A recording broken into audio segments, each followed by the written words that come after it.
I give away free Steam games with every major video I do, and here's who won this week. The games available to receive are listed below. To enter, just leave a comment and have contact information on your profile. And now, on with the video. I'm playing something almost every week, and sometimes I want to talk about it and give you a vertical slice. So stick with me for some lightning reviews. This week, on the chopping block.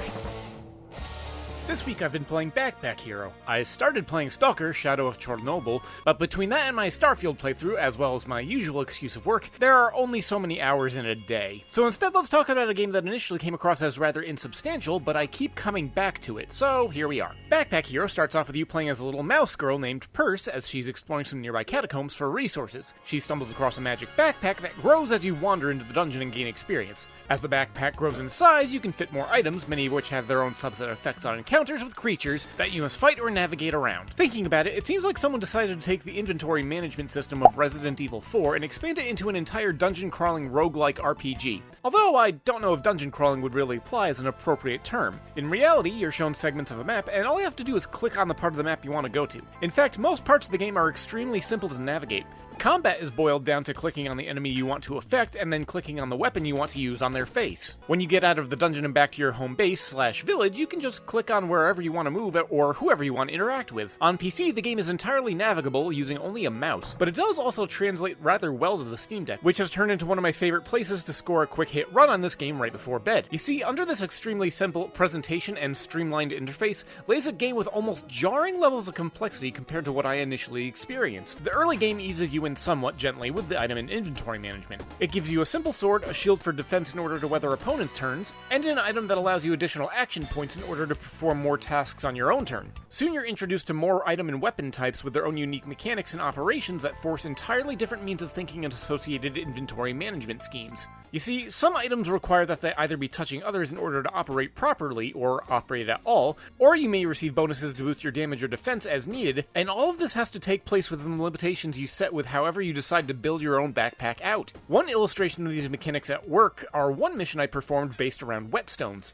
You see, whetstones are an item that you can use your action point to activate that boosts the damage of your weapons that are in the same row or column. However, you can push that boost rather significantly on very low damage items like shivs that can be used without using action points. So if you can build up an entire row and column of nothing but shivs, you can end up performing absurd amounts of damage with whetstone stacks. And I'll be honest, I'm a little bit smooth-brained, so I'm still trying to wrap my head around magic and spell dynamics. But then you go ahead and introduce status ailments or buffs, missions with certain legendary items that twist the mechanics even further, and a whole mess of other designations or item types that I'm probably forgetting, just because one of the side objectives of the game is to discover all 800 plus items you can pick up in the dungeon, many of which have their own unique gimmicks. Now, in the game, Purse is trying to find all these items to help benefit and rebuild her village. This is where you receive most of the framing for the story, but you'll occasionally encounter story moments in the dungeon, such as other characters you can recruit to play as. Unfortunately, the way the narrative and character aspects are presented, I grew weary of the tropey story and began to just cycle through the text boxes as fast as I could, often accidentally bypassing essential information that laid out what was needed for forward progression. In fact, I had to do a Google search in order to figure out what I needed to do in order to access the second level of dungeons after I was running out of tasks to complete in the early game. Actually, much of the game has a bit of an issue with not clearly communicating what you may need to do at any given time, whether that's extending from narrative or quest completion to the way some of the more mechanically complicated item management may affect you. Not that that was absolutely devastating in and of itself. Much like Spiritfarer, I find this game is one that is best enjoyed by simply losing yourself in the moment of doing casual dungeon runs, which can be done fairly quickly if that's what you want. It also heavily incentivizes experimentation. Yeah, if you're focusing on progress, then you'll likely find an item or a few weapon drops to latch onto for the sake of ease of use and familiarity, but that can be highly subjective to weapon drops, and sometimes survival may depend on you getting clever or risky with your tools.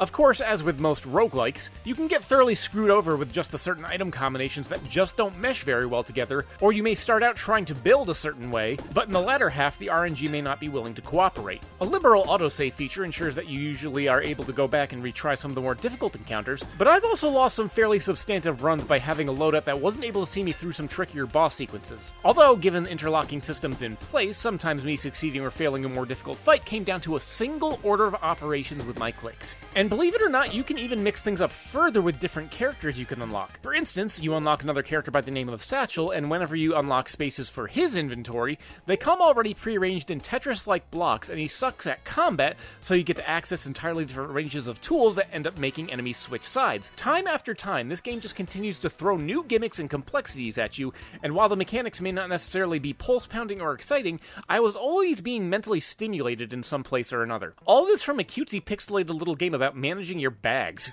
And much like a well-organized bag, Backpack Hero holds an alarming amount of content for something that looks like it would be more at home with simple platforming. The story may come across as kind of vapid, and the mechanics can be a little bit obtuse and overly ornate at times, but I find myself clicking back in for another dungeon run whenever I find myself with an idle moment. Now, if you'll excuse me, I have to get back to the nuclear wasteland. Hey, look at that, it's the end of the video. Don't forget to subscribe, and remember that commenting can actually win you a free prize. So until next time, this is Gheeotine saying thanks for watching and keep your head on your shoulders.